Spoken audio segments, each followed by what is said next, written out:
What's up, everybody? We're here to talk about the Hunter changes coming to the June 9th update.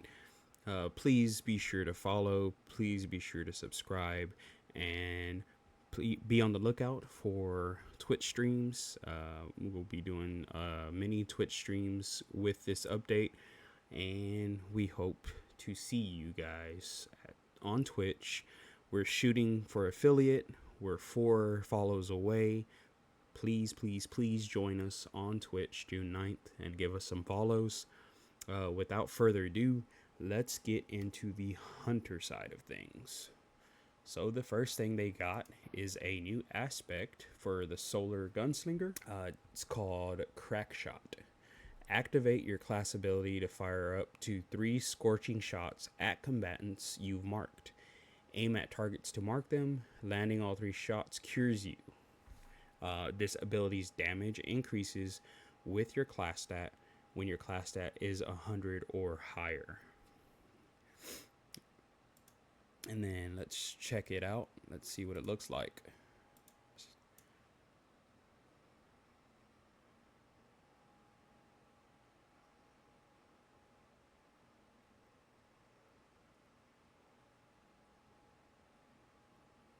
That's pretty cool. The next thing they got, Hunter's got a lot of love. So we're going to the Revenant subclass for the Hunter. And they got a Shatter Grenade for stasis. The grenade sticks to combatants before exploding into razor sharp stasis shrapnel. The shrapnel ricochets off surfaces, dealing damage to all in its path. Hitting a frozen target shatters it instantly and deals bonus damage. So let's check that out.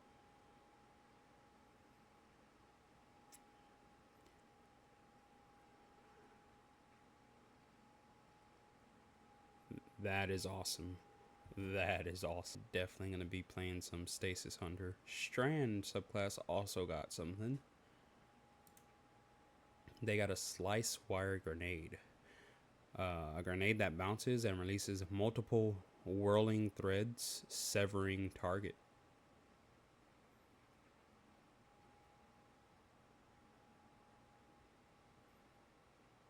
Too. Damn, Hunter's got some love. Oh my gosh. And a Void. Oh, they got a new Void melee. Okay. Phantom Surge. Dash forward, slashing combatants as you pass through them. Deal significantly increased damage to Void debuff targets or targets marked by On the Prowl. Generate Void Overshield for each combatant hit. Defeating at least 1 combatant grants additional overshield and refunds melee ability energy. Oh, that's awesome.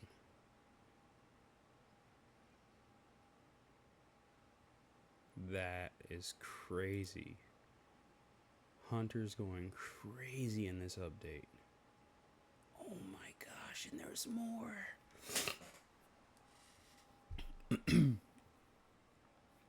The Hunter Trapper Ambush Aspect Rework Preview.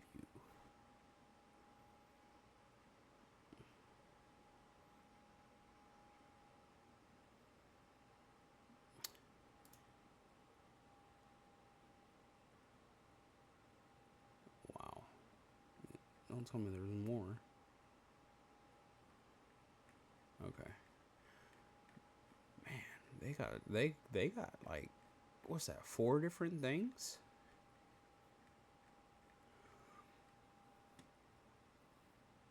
That's wild. Alright. Going in game. The Hunter and Night Stalker is the first stop.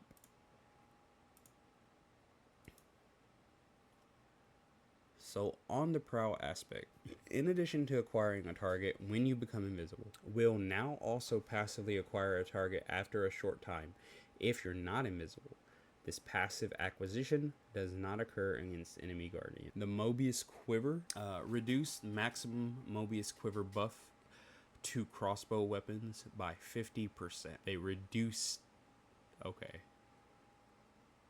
That sucks. Damn. Nerf. They nerfed the gunslinger. All right. Acrobat's dodge class ability. Acrobat's dodge can now be activated while airborne. The proximity explosive knife melee.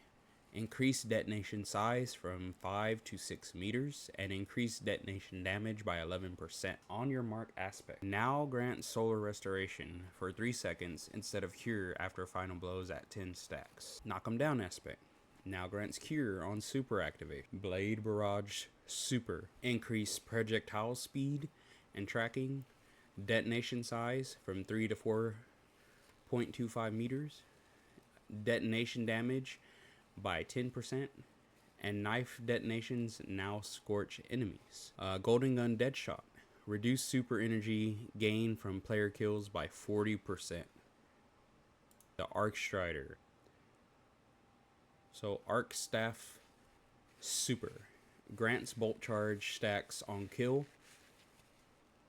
The lethal current aspect jolts and creates an aftershock when used with Tempest Strike. Can now be activated while in super. The ascension aspect. Detonation damage now scales with class stat when your class stat is above 100 and now counts as a class ability for all perks and abilities. Moving on to strand thread runner. The rope dart melee. Successfully catching the rope dart now grants woven mail based on the number of targets it defeated. The widow silk aspect. Increased fragment slots from 2 to 3. Threaded specter aspect. The specter's detonation damage now scales with class stat when your class stat is above 100. Ensnaring slam now counts as a class ability for all perks and abilities. Moving to the revenant. Shatter dive. Increase fragment slots from 2 to 3. Winter shroud. Increase fragment slots from 2 to 3. And now we are going to our exotic section for the hunter. So the first exotic we're going to be talking about, Wormhusk Crown. At one point, Wormhusk was a genuine scourge upon PvP, but within the modern sandbox, it has fallen by the wayside, especially in PvE, where it has always struggled. So we are giving it a facelift with some build crafting hooks. This also comes with an update to Spirit of the Wormhusk to match these changes. So, the reworked effect. Solar multi-kills grant Burning Souls. While active, solar ability damage is increased and dodging greatly cures the player and nearby allies. Shards of Galanor. We looked at all classes' capabilities when it came to super damage output with exotics. Since Hunter has fewer options than the other classes, we figured it was worth adding another. It's no Celestial Knifehawk, but we figure embedding large solar bombs in your foes is a close second.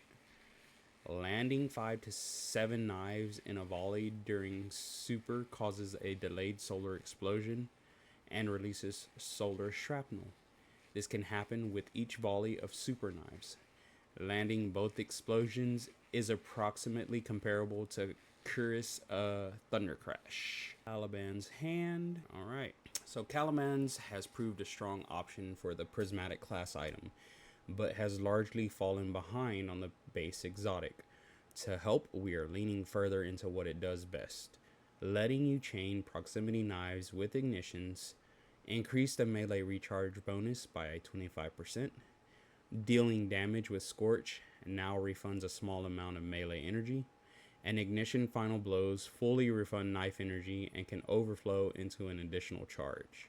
Frosties. Frosties have been begging for a buff for some time, and what better way to do it than finally looping it into stasis build crafting.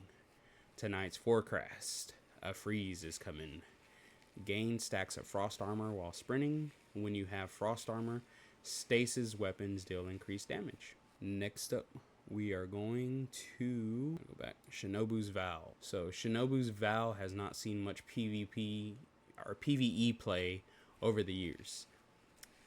With the introduction of Bolt Charge to the game and its popularity in other builds, this particular exotic seemed a good candidate for opening up some new gameplay for hunters.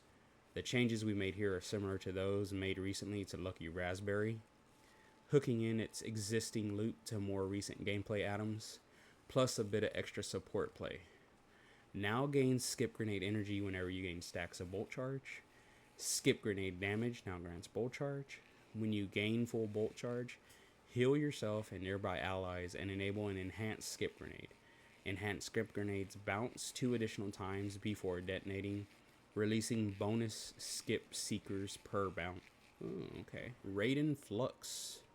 Roaming supers have long felt a bit rough to use in champion heavy content. These changes to Raid and Flux allow you to use it as a potent anti-overload option and reward opting into the combo finisher.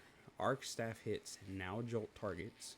Combo finisher Palm Blast now gets 1.5 times the base exotic's damage bonus and reports as critical damage. The Moth Keeper's Wraps. In order to encourage more diverse build crafting with Moth Keepers, we opted to turn it into a conditional grenade override. Similar to Gunpowder Gamble, this allows the use of your base grenade in addition to moth grenades, without lowering the downtime of moth grenades compared to current high uptime builds in the live game, which also means increased uptime if you weren't invested into grenade generation. Mothkeeper's Wraps now provide moth grenades as a conditional override instead of a complete override. Getting kills from any source increments a counter. The amount added to the counter per kill depends on the rank of the enemy killed. Once the counter reaches 6, you gain 2 moth grenade charges until they are used. All current functionality and synergies with moth grenades remain the same. For example, Arc Moth Still Blind.